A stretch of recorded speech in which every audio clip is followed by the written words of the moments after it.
Recording in progress. Recording stopped. Bien. Esperamos un cachito a ver si se conecta alguien más y ya empezamos. Les hago una pregunta. La clase pasada, a ver, yo les voy a compartir. Espera.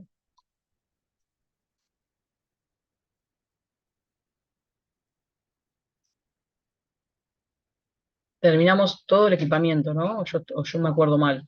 O sea, vimos los monocromadores, los filtros. ¿Sí? ¿Vimos todo esto? Sí, ¿no? Cubetas, detectores. O sea, hoy vamos a empezar con fluorescencia, ¿está bien?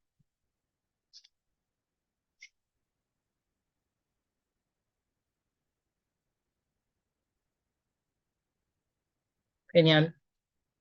Gracias.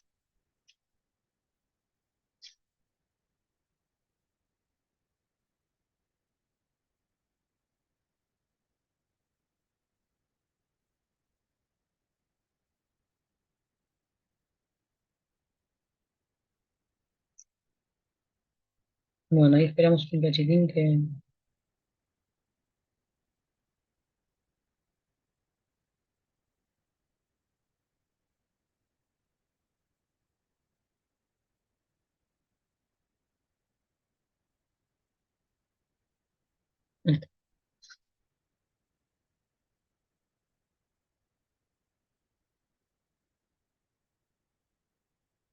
A ver si se conecta alguien más y si no, ya empezamos.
Bueno,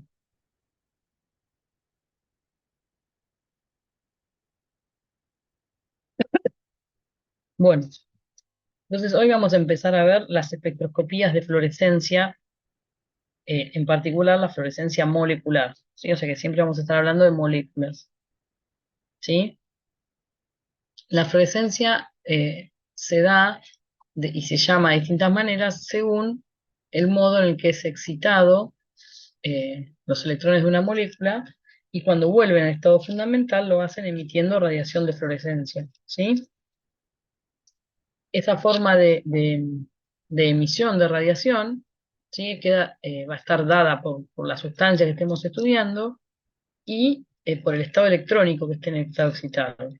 Y entonces, si la excitación de estos electrones se lleva a cabo a partir de una radiación UV visible, como la que venimos viendo, se la llama fluorescencia o fosforescencia y está dentro de las técnicas fotoluminiscentes. Cuando la excitación se lleva a partir de una reacción química, se la llama quimioluminiscencia. Y si fuera una reacción de un sistema biológico, se la llama bioluminiscencia. Sin embargo, cuando la excitación se la lleva a cabo a partir de entregar calor a las moléculas, se la denomina termoluminiscencia y radioluminiscencia cuando esa excitación se lleva a cabo a partir de partículas de alta energía. La última forma que está ahí, que es menos común, es excitar las moléculas a partir de la fricción y se la llama triboluminiscencia. Pero de cualquier forma lo que necesitamos es excitar electrones ¿sí? Que se encuentran inicialmente en el estado fundamental, a un orbital de mayor energía, y cuando ellos regresan al estado fundamental, emiten fotoluminiscencia. Hasta aquí nosotros lo que habíamos visto era el proceso de excitación y habíamos considerado que la desexcitación era no radiativa como la mayoría de las moléculas que nos rodean, ¿sí? Ahora vamos a estudiar una parte de las moléculas que son capaces de volver al estado fundamental emitiendo fluorescencia o fosforescencia, ¿sí? ¿Qué es lo que pasa acá? Bueno, ustedes acuérdense que en una molécula, en sus orbitales moleculares, cuando hay dos electrones, la forma estable de que ellos estén en ese mismo orbital es que estén de forma antiparalela, ¿sí? Que los espines estén opuestos y forman lo que llamamos un singlete. Cuando se excita uno de estos electrones, puede ocurrir que pasa al estado de mayor energía, ¿sí? También disponiéndose en forma antiparalela, formando un singlete. Y a esta transición de excitación se la llama una transición ex-singlete-singlete, ¿sí? Están antiparalelos en el estado fundamental y cuando se excita uno, va al estado excitado, pero queda antiparalelo con el otro. Si eso fuera al revés, si el electrón que es excitado queda con el spin paralelo al otro electrón, se lo denomina estado triplete. Y la transición singlete-triplete es una transición no permitida.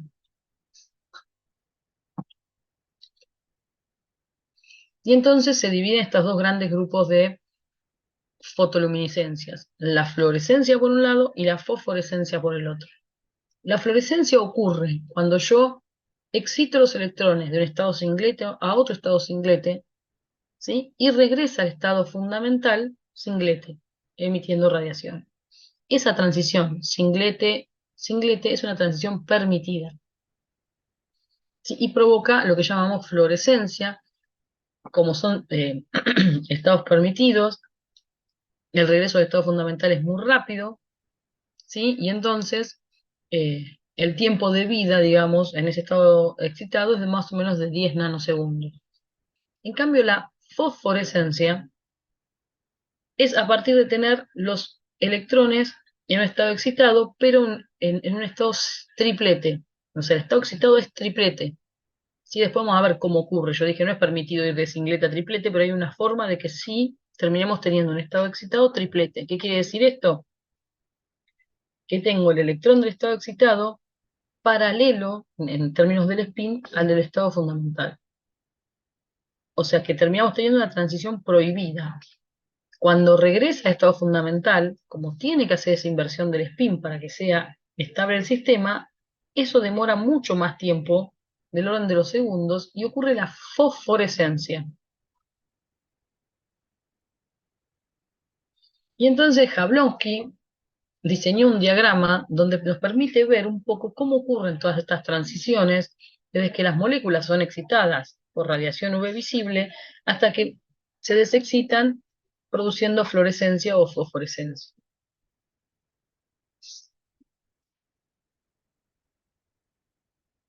Entonces vamos a desglosar un poco este diagrama, el diagrama de Jablonski, ¿sí?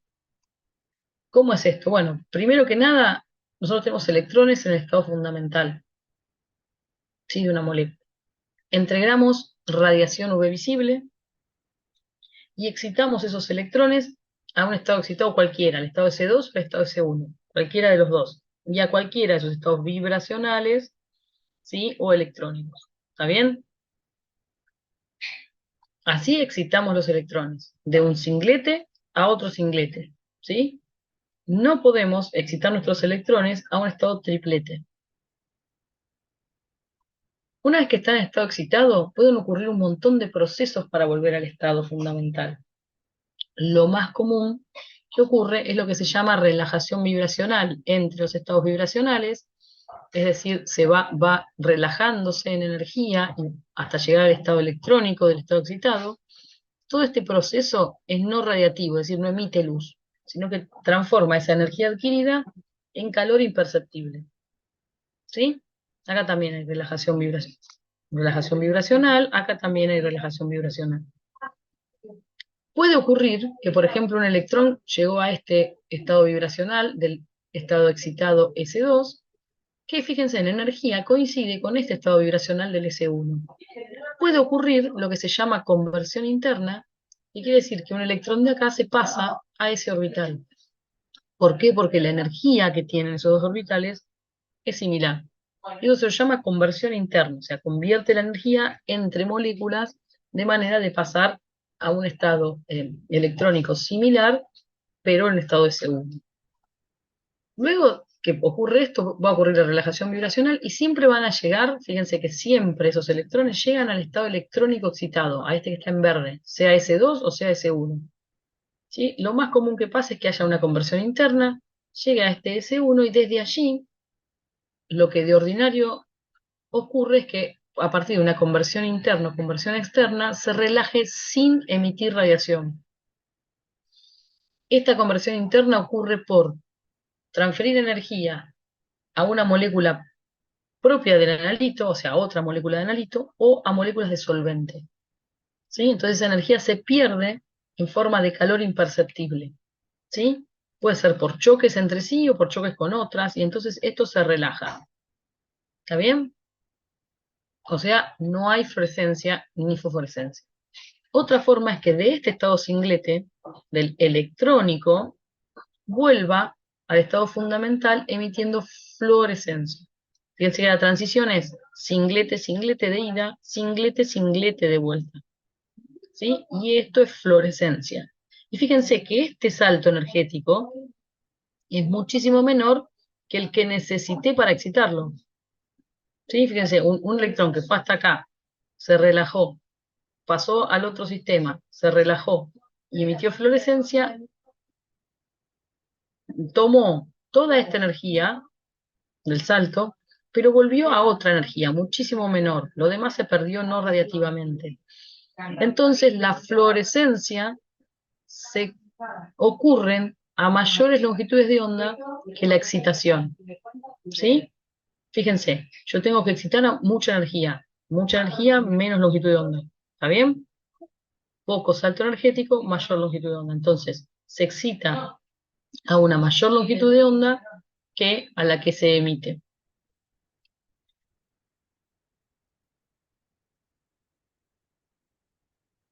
Un poco lo que les conté sobre la relajación vibracional, sí que es un proceso súper rápido y además que tiene esa transferencia de energía en forma de calor.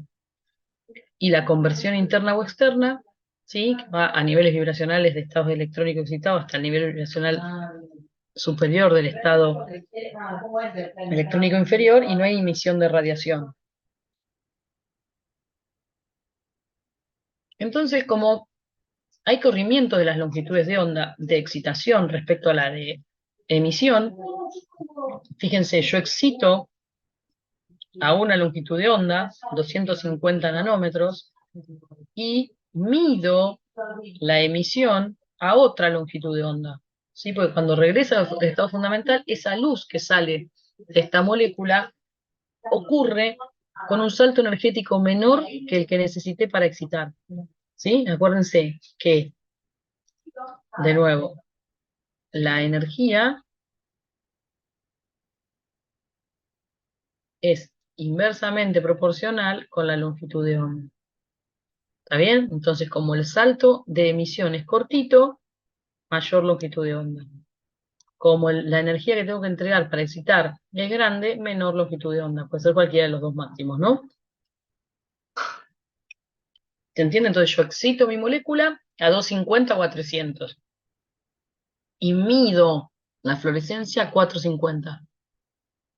La razón de por qué usar los máximos es por lo mismo que venimos viendo en la ley de Beer, ¿sí? Bien. Entonces, nuestra fluorescencia es un proceso más rápido que la fosforescencia. Ocurre en una transición singlete, ¿sí? Vuelve a un singlete del estado excitado, vuelve a un singlete del estado fundamental, emitiendo fotones. ¿Sí? Y ese proceso se relaciona inversamente entre epsilon y el tiempo de vida en el estado excitado, ¿sí? Es decir, ese epsilon de la absortividad, fíjense, es enorme, cuando el tiempo de vida está en el orden de los 10 a la menos 9 segundos, ¿sí? En cambio, si el tiempo de vida es más largo, el epsilon es más chico, ¿sí? ¿Por qué? Porque cuando yo tengo este sistema donde es muy rápido el tiempo de vida en el estado excitado, la fluorescencia ocurre tan rápidamente que genera luz constantemente, ¿sí? Están bajando fotones todo el tiempo para emitir, o sea, electrones al estado fundamental emiten, entonces los épsilon son enormes. ¿Qué tiene de bueno que el épsilon sea muy grande? Bueno, que estoy multiplicando la concentración por un factor grande, con lo cual necesito poca concentración para medir la fluorescencia, ¿sí?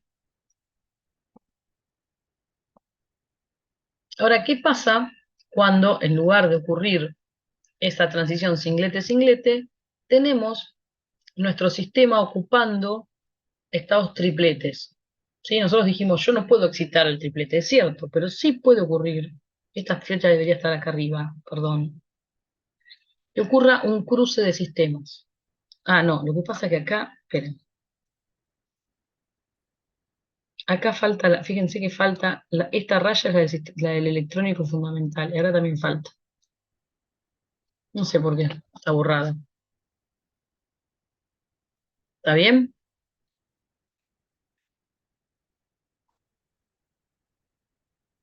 Ahí está. Fíjense, de nuevo, excité a longitud de onda lambda 1, ¿sí? Excito. Relajación vibracional. Conversión interna. Relajación vibracional. Cruce de sistemas. ¿Qué pasa acá? Hay una inversión del spin del electrón al cruzarse de sistema. Pues fíjense, este orbital da la misma energía que esta. Al electrón le da lo mismo estar parado acá que estar parado acá. Lo que ocurre es que invierte su spin y entonces terminamos estando en un estado triplete. ¿Sí? Entonces, tenemos un estado de triplete excitado, hay relajación vibracional hasta el electrónico del triplete excitado y desde ahí puede volver al estado fundamental, por convención interna o externa sin emitir radiación o emitiendo fosforescencia. La fosforescencia requiere de tiempos más largos en el estado excitado porque necesito volver a invertir el spin del electrón para tener una transición triplete-singlete. Este es el singlete cero. ¿Cómo ocurre la fluorescencia entonces? Hay una excitación singlete 0, singlete 1, singlete 2, pero el regreso ocurre desde un estado triplete a un estado singlete. ¿Sí? Entonces, de nuevo, fíjense, este salto energético es mucho más chiquitito que si hubiera hecho fluorescencia, ¿sí? Y a su vez es muchísimo más chiquitito que el que excité. Entonces, fíjense, si esta es la lambda de fluorescencia y esta es la lambda de fosforescencia, ¿sí? Fíjense que este salto energético es menor que este, con lo cual la longitud de onda de la fosforescencia es mayor que la de la fluorescencia, ¿sí? Y fíjense que este salto energético y este son menores que el de excitación, con lo cual ambos además ocurren a mayor longitud de onda que la de excitación. Entonces, cuando uno va a ver los espectros, va a encontrar que necesita excitar a esta molécula, el antraceno, en 250 nanómetros más o menos, va a medir la fluorescencia en 350 más o menos, y va a poder medir la fosforescencia en torno a los 500 nanómetros. ¿Sí? Cada uno de los fenómenos ocurre a distintas longitudes de onda.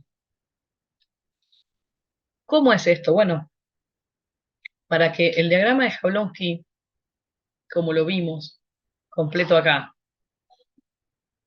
ocurra de punta a punta, yo tengo que excitar correctamente mi molécula. ¿Están de acuerdo? ¿Cómo la excito? Le tengo que entregar radiación UV visible. ¿Sí? ¿Y cómo sé que florece? Y bueno, tengo que poder medir la fluorescencia a esta longitud de onda o la fosforescencia a esta otra. ¿Cómo sé que excité a esta longitud, a esta energía adecuada? Y bueno, tengo que poner seleccionar la longitud de onda de excitación, ¿sí? Entonces me aseguro que entregué la energía suficiente para excitarlo. ¿Y cómo sé que medí a la longitud de onda correcta? Bueno, tengo que seleccionar la longitud de onda donde mido. Entonces, el sistema de medida requiere de una doble selección de longitudes de onda. Es decir, tengo que conocer el espectro de excitación para seleccionar la longitud de onda de excitación, ¿sí? Esta.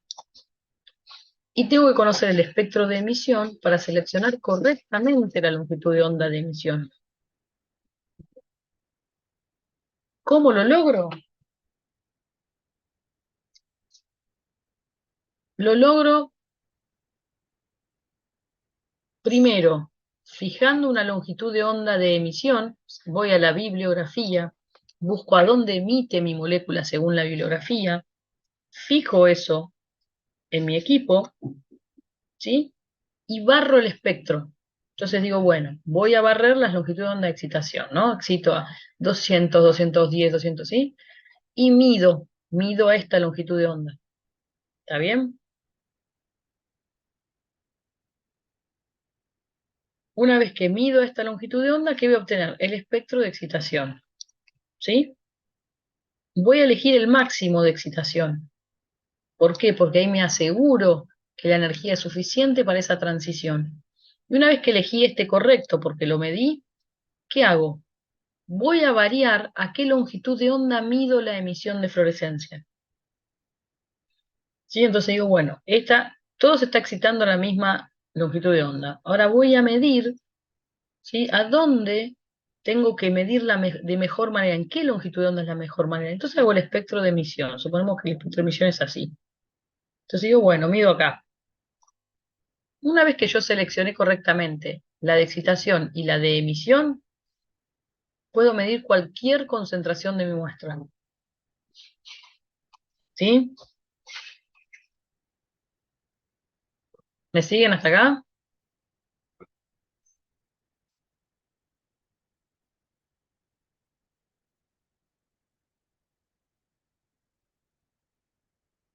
Sí, profe. Bien.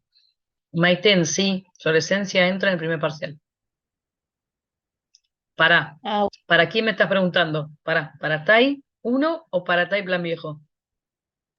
hay uno. No, para TAI 1 no. Ah, buenísimo, Para, profe, gracias. para TAI plan viejo entra hasta fluorescencia. Para TAI para TAI 1, perdón, entra hasta mezclas, ¿sí? Mezcla cromo-cobalto que hicieron el otro día y PK del indicador. ¿Está bien? Lo demás queda para el segundo parcial, constante de formación, ¿sí? Lo que sí tenés que saber, Mike, tenés el equipamiento, o sea, lo que vimos hasta la clase pasada, ¿sí? De la teoría, tenés que estudiar el equipamiento, ¿sí? Cómo ocurren las transiciones. Pero eso mismo, ¿sí? Parte de eso mismo va a entrar en la segunda parte, ¿está bien? Porque se relaciona a todos los métodos ópticos ahí. Pero nada, ya lo vas a haber estudiado. En general no hay muchas preguntas. ¿Está bien? Es decir, ley Sí, de Beer, mezclas y equipamiento en general, o transiciones electrónicas, como ocurre, todo eso sí. Fluorescencia pasa para el segundo parcial. Perdón que no vi antes el mensaje. no hay problema, profe, muchas gracias. No, pues nada. Bueno, seguimos entonces.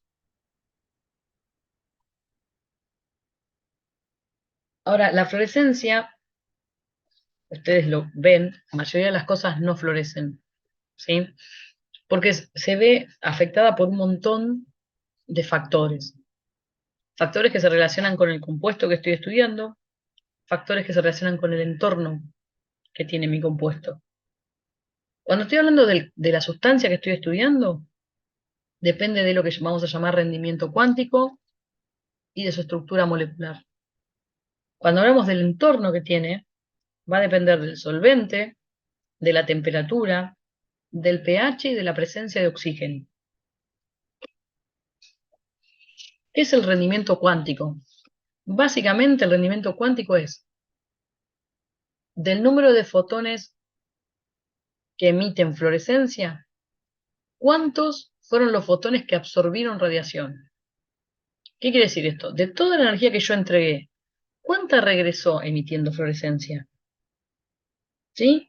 Y ese rendimiento cuántico va obviamente entre 0 y 1. Yo cuando haga esta cuenta, ¿qué voy a encontrar?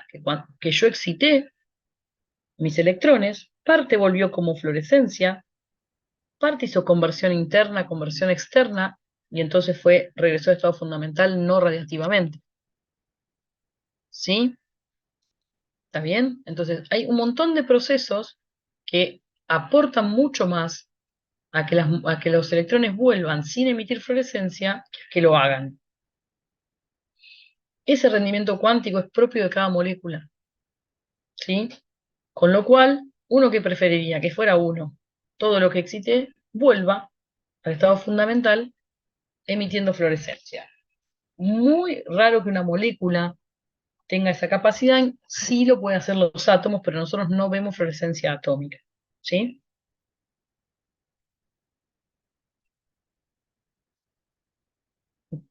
Perdón. Ahí está. Depende mucho de la estructura molecular.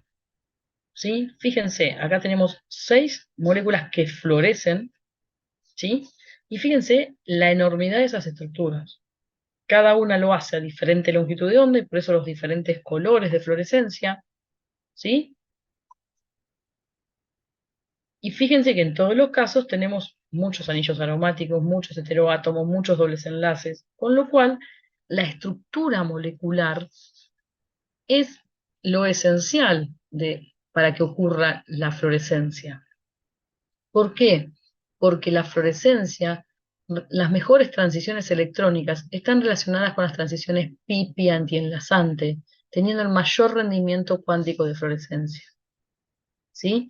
¿Por qué? Porque esas transiciones permiten tener tiempos de vida más cortos y menos probabilidades de cruces de sistema. ¿Sí? Entonces es donde tenemos la mayor posibilidad de fluorescencia. Casi todo ocurre con las pi-pi antienlazantes, pero también las transiciones n-pi generan fluorescencia. O sea que lo que está aportando a que la fluorescencia ocurre son este tipo de transiciones. Y entonces, ¿qué necesito tener? Pares de electrones libres y dobles o triples enlaces en la molécula, por lo menos.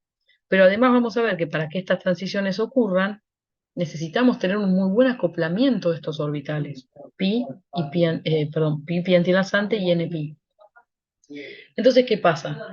Por más que yo tengo una molécula con dobles enlaces y dobles enlaces conjugados, y además tiene un heteroátomo, la molécula no florece. Sin embargo, cuando yo le agrego un anillo aromático, o sea, le agrego, además de electrones en dobles enlaces, en enlaces conjugados, lo que estoy generando es que esos orbitales se tengan la disposición adecuada para que haya transiciones pi-pi antienlazante y n-pi antienlazante. Estas estructuras todas florecen, mientras que estas otras no lo hacen. Por ejemplo, la estructura molecular, la aromaticidad hace un aporte muy importante para que la fluorescencia ocurra. ¿Sí? Por ejemplo, la quinina, la clorofila, el triptofano y el piridoxalfosfato son moléculas cuya aromaticidad es esencial para poder tener fluorescencia. ¿Sí? Fíjense que el grado de aromaticidad de estas moléculas es muy importante. ¿Sí? Fíjense que la estructura molecular, ¿sí? Donde generamos anillos aromáticos, donde introducimos anillos aromáticos, fortalece la fluorescencia. Pero además, esos anillos aromáticos se ven fortalecidos por los sustituyentes. ¿Está bien? ¿Qué quiero decir con esto? Si yo tengo un anillo aromático y tengo un sustituyente que es dador de electrones, deja los electrones a disposición, ¿sí? Para que tengan esas transiciones pi-pi antienlazante o NP. En cambio, si yo tengo aceptores de electrones, esos aceptores de electrones se van a quedar con los electrones y le va a costar mucho que haya transiciones, con lo cual van en contra de que ocurra la fluorescencia y disminuye el rendimiento cuántico. ¿Sí? Con lo cual, otro aporte a la estructura molecular. Dobles enlaces, aromaticidad, sustituyentes, dadores de electrones. ¿Sí? Fíjense en particular el benceno, cuando le voy uniendo diferentes sustituyentes, acá vemos cómo va cambiando la intensidad de fluorescencia. Fíjense que un sustituyente dador de electrones es capaz de tener una fluorescencia de 20, mientras que un halógeno como el yodo, ¿sí?, de sustituyente, hace que la fluorescencia sea nula. Además de esa aromaticidad, esos dobles o triples enlaces conjugados, estos dadores de electrones, algo que aporta mucho a que la fluorescencia ocurra es la rigidez de la molécula. ¿Qué quiero decir con esto? Fíjense, acá tenemos la fenolftaleína, que ustedes saben que no es fluorescente, ¿sí? Y cuando uno le agrega un puente de oxígeno acá, genera la fluoresceína, ¿sí? ¿Qué genera este puente? Impide que este benceno o fenol, si lo miramos todo, gire libremente sobre este enlace. ¿Se entiende? Yo lo rigidizo eso. ¿Qué logro? Que los orbitales pi, que están acá, acá, acá, fíjense, quedan todos alineados para que ocurran las transiciones. En cambio, acá se está girando, los orbitales no quedan completamente alineados y son muy difíciles de ocurrir las transiciones electrónicas. Con lo cual, si tenemos rigidez en la molécula, mejoramos la fluorescencia, hay mayor rendimiento cuántico. ¿Está bien? Ahora también el entorno tiene su aporte a cómo ocurre la fluorescencia. El solvente juega un papel fundamental. Si el solvente es viscoso o es polar, si la temperatura a la que estoy trabajando varía la viscosidad y el número de colisiones, si hay efecto del pH, ¿sí? ¿Qué quiero decir con esto? Cambiar la molécula por un cambio en el pH, si hay oxígeno disuelto, todos esos factores externos también atacan en este caso la fluorescencia. ¿Por qué? Fíjense, si yo aumento la viscosidad del solvente, ¿qué ocurre? Hay menos probabilidad de colisiones entre moléculas, y si hay menos colisiones, hay menos pérdida de energía de manera no radiativa. O sea que un solvente más viscoso mejora el rendimiento cuántico. Nos permite tener más probabilidades de fluorescencia, menos probabilidades de conversión interna y externa. Si tengo un solvente polar, lo que hago es, ¿se acuerdan? Desplazo las transiciones pi-pi antienlazante hacia mayores longitudes de onda, efecto batocrómico. ¿Sí? Y también puedo desplazar las transiciones NP hacia menores longitudes de onda, efecto ipsocrómico, ¿sí? Con lo cual la polaridad nos va a cambiar la longitud de onda máxima de emisión. La presencia de átomos pesados. Los átomos pesados disminuyen la fluorescencia, ¿sí? Cuando yo tengo un solvente que tiene átomos pesados o un soluto con átomos pesados, se intercalan orbitales tripletes rápidamente, ¿sí? Sobre todo cuando hay metales de transición, y esos orbitales tripletes intercalados, o sea, son orbitales que los ve mi molécula y entonces es capaz de pasarse y hacer un cruce de sistemas.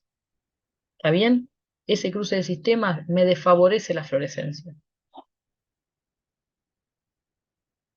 Fíjense el efecto del solvente. Voy de solventes hexano a solvente normal butanol, de menos polar a más polar. Fíjense cómo tenemos el desplazamiento batocrómico de una misma sustancia que va pasando por todos los colores a medida que voy cambiando la polaridad del solvente. ¿Sí? ¿Por qué la temperatura afecta? Bueno, parecido a la viscosidad, pero la temperatura tiene dos cosas: disminuir la viscosidad, pero además aumentar la velocidad o la energía cinética de las moléculas, con lo cual hay más colisiones. ¿sí? Eso que ocurre es que las colisiones hacen que las moléculas vuelvan, entregando energía de forma no radiativa, perdiéndola en forma de calor. Entonces disminuye la fluorescencia, el rendimiento cuántico. El pH, si yo fíjense, si esta molécula, la anilina, está desprotonada, tiene resonancia. ¿Qué quiere decir? Hay interacciones entre orbitales pi antienlazante y NP. Si yo la protono, pierdo la resonancia, y al perder la resonancia, pierdo la fluorescencia. Con lo cual hay que controlar el pH. Y el oxígeno tiene la particularidad de ser una molécula paramagnética, generando también, intercalando orbitales tripletes, con mucha probabilidad de que haya cruces de sistema.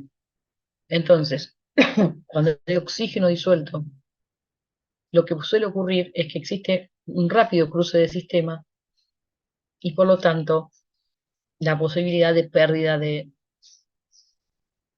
fluorescencia. Bien, ¿puedo hacer un análisis cuantitativo? Sí. La relación entre la intensidad, perdón, de fluorescencia, ¿sí?, con la concentración la vamos a obtener a partir de estudiar un poco cómo ocurre este fenómeno. En general, la intensidad de fluorescencia es proporcional a la diferencia entre la absorción de la potencia radiante o de la intensidad incidente y la transmitida. Con lo cual, la intensidad de fluorescencia va a ser una constante, que esta depende del instrumento, el rendimiento cuántico, multiplicado por la intensidad incidente, que es como la potencia incidente que veíamos antes en el Ley de Beer, menos la intensidad transmitida. O sea, es un poco cuánta intensidad quedó sin transmitirse de la incidente. Si se cumple la ley de Beer, ustedes saben que puedo escribir a esa intensidad transmitida como la intensidad incidente por 10 a la menos epsilon por B por C. ¿Sí? Y si reemplazo, perdón, acá, ¿sí?, la intensidad por I0 por 10 a la epsilon menos B por C, puedo sacar factor común intensidad 0 y me queda todo este factor multiplicado. ¿Qué quiere decir esto? Que la fluorescencia depende de una constante del instrumento, del rendimiento cuántico y de la fuente que estoy usando. ¿Qué intensidad tiene esa fuente? Si yo puedo aumentar la intensidad, mejor, ¿sí? Esto que está acá se resuelve con una serie que tiene este formato, ¿sí? Todo esto de acá para allá. Horrible, difícil de determinar, pero fíjense que cuando las concentraciones son bajas, ¿sí?, más o menos menor a 0,5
Esperamos un cachito que se conecten todos.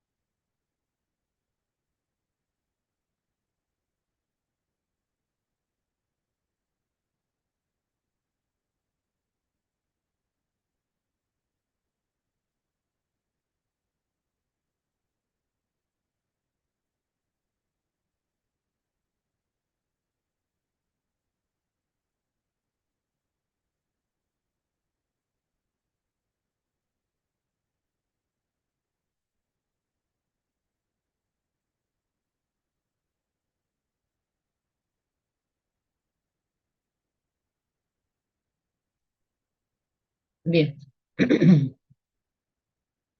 Bueno, entonces decíamos que para resolver esta serie, si nosotros consideramos que el producto de epsilon por b por c es menor que 1, o sea que la concentración más o menos está por debajo de 0,05, podemos despreciar todos estos términos, ¿sí? Estaría buenísimo que me deje escribir. Y nos queda que la intensidad de fluorescencia es igual a la constante que dependía, ¿se acuerdan del instrumento? Por el rendimiento cuántico, por la intensidad de la fuente con la que incide, por 2,303 por epsilon por b por c. ¿Sí? ¿Qué tiene de ventaja este factor? Que si yo aumento la intensidad de la fuente, necesito menos concentración para ver la intensidad de fluorescencia.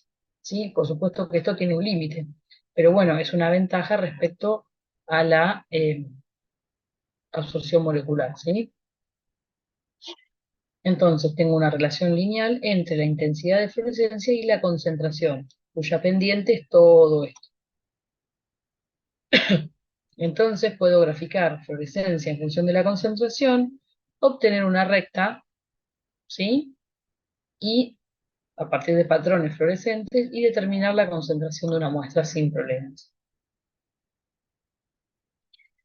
Ahora, ¿por qué yo no puedo tener cualquier concentración? Bueno, fíjense, este es el espectro, perdón, cómo varía la fluorescencia con la concentración de quinina. Y fíjense que se mantiene lineal, perdón, bueno, sí, imagínense lineal acá, ¿no? Lineal, hasta este punto donde se empieza a desviar, ¿sí?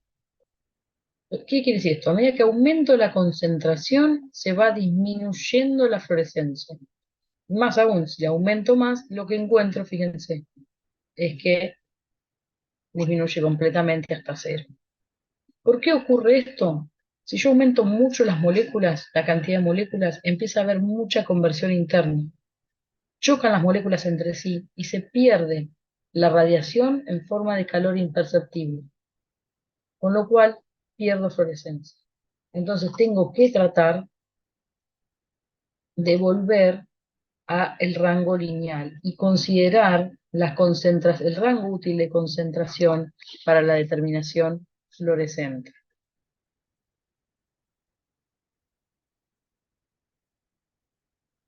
¿Sí? ¿Cómo es un equipo? Un espectrofluorómetro. Bueno, un espectrofluorómetro tiene monocromadores. ¿Cómo es esto? Imagínense que tenemos la lámpara incidente, que en un equipo de fluorescencia es una lámpara de xenón, incide radiación, tengo que seleccionar la longitud de onda a la que excito, si no, no voy a poder hacer la transición electrónica para la excitación. Entonces tengo un monocromador que en general tiene una red, como la que vimos la clase pasada. El haz llega hacia el compartimento donde está la cubeta, ¿sí? Y hasta ahí se parece bastante a un espectrofotómetro. ¿Está bien? Luego, en lugar de poner el fototubo acá para detectar como si fuera un espectrofotómetro, lo pongo a 90 grados. ¿Por qué? Porque a 90 grados mido fluorescencia y evito medir dispersión de luz sobre todo, ¿sí? En cambio, si yo pondría acá, me diría absorbancia, dispersión, y fluorescencia. ¿Está bien? En cambio, para este lado no voy a ver la dispersión. Las clases que siguen vamos a ver por qué no vemos dispersión de ese lado. Ponemos un espejo, ¿sí? ¿Qué estamos midiendo acá? La emisión, es decir, excité la molécula y ahora está volviendo al estado fundamental emitiendo, con lo cual esta cubeta está fluorescente, es como si fuera una lamparita. Y entonces tengo que seleccionar a qué longitud de onda medir esa fluorescencia. Y entonces envío esos rayos hacia un segundo monocromador, que es el monocromador de emisión, que me selecciona la longitud de onda óptima, como habíamos dicho hoy, y sale la radiación de ese monocromador para ser detectada por un fotomultiplicador. Así entonces, excito a la longitud de onda correcta. ¿Para qué? Para que las transiciones ocurran, ¿sí? De la excitación, y mido a la emisión correcta para poder ver perfectamente la fluorescencia en mi muestra. Las lámparas, la lámpara de xenón, es una lámpara que tiene un ánodo y un cátodo, que están recubiertos por un bulbo de cuarzo, ¿sí? Que tiene xenón, ¿sí? Y ese xenón se excita y cuando se excita a partir de este arco eléctrico, cuando se desexcita emite intensidad, ¿sí? Esa es la lámpara de xenón. Tiene, fíjese, toda la cubierta transparente. Luego tenemos un monocromador. El monocromador es una red de difracción como las que vimos para el espectrofotómetro, tanto el de excitación como el de emisión. La cubeta tiene caras translúcidas de los 4 lados. ¿Sí? Porque, por ejemplo, yo incido radiación acá, pero la mido acá. ¿Sí? Entonces necesito que sean pulidas las 4 caras. Entonces se deja este reborde acá arriba, que es por el lado que yo tomo la cubeta para hacer la medida. ¿Sí? Y el fotomultiplicador, también lo vimos, es el detector. ¿Por qué estudiamos fluorescencia? Porque hoy por hoy tiene un campo de aplicación enorme, tanto en análisis estructural, cualitativo, cuantitativo, en técnicas directamente asociadas a las medidas de moléculas de los sistemas biológicos, ¿sí? Se pueden hacer medidas directas o medidas indirectas a partir de una reacción con algún fluoróforo, o marcación, por ejemplo, la marcación fluorescente de un anticuerpo, que es una de las técnicas más comunes, y la fluorescencia la van a ver de acá hasta que se reciban, ¿sí? En todos los campos de la bioquímica que estudian, ¿sí? Nos dejan identificar tanto hidrocarburos aromáticos como compuestos heterociclos, y también sales inorgánicas, ¿sí? Las sales de uranio son sales muy fluorescentes, ¿sí? Aunque también hay algunos quelatos. Nos permiten ver en concentraciones muy bajitas las partes por billón de sustancias inorgánicas y orgánicas, moléculas biológicas de todo tipo, desde hormonas, anticuerpos marcados, ¿sí? Adosando fluorescencia químicas, millones de moléculas que hoy nos rodean en el ámbito bioquímico. También sustancias inorgánicas por formación de quelatos, ¿sí? La formación de quelato es luminiscente, mientras que los reactivos no lo son. Entonces uno puede determinar un analito indirectamente, formar complejos luminiscentes a partir de reactivos inorgánicos, como el clorhídrico o el bromídrico, que haya fluorescencia propia de un analito inorgánico, como el uranio o las tierras raras, ¿sí? Lo importante de la técnica es que tiene un límite de detección también muy bajito, está por debajo de las partes por millón, son partes por billón.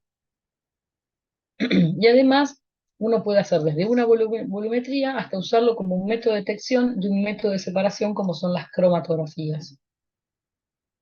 Esta parte de la materia la podemos estudiar de cualquiera de los libros SCU sin ningún problema, y acá les dejé algunos particulares si en algún momento de la vida profesional les interesa perfeccionar el conocimiento de fluorescencia. ¿Sí? Bien. ¿Hasta aquí alguna consulta?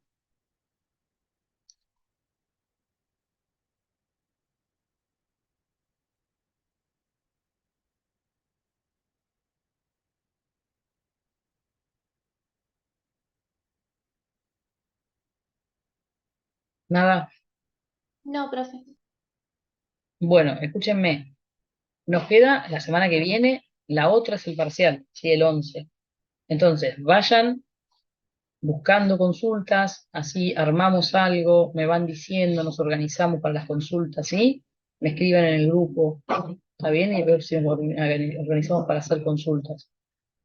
¿Les parece? Sí, profe. Genial.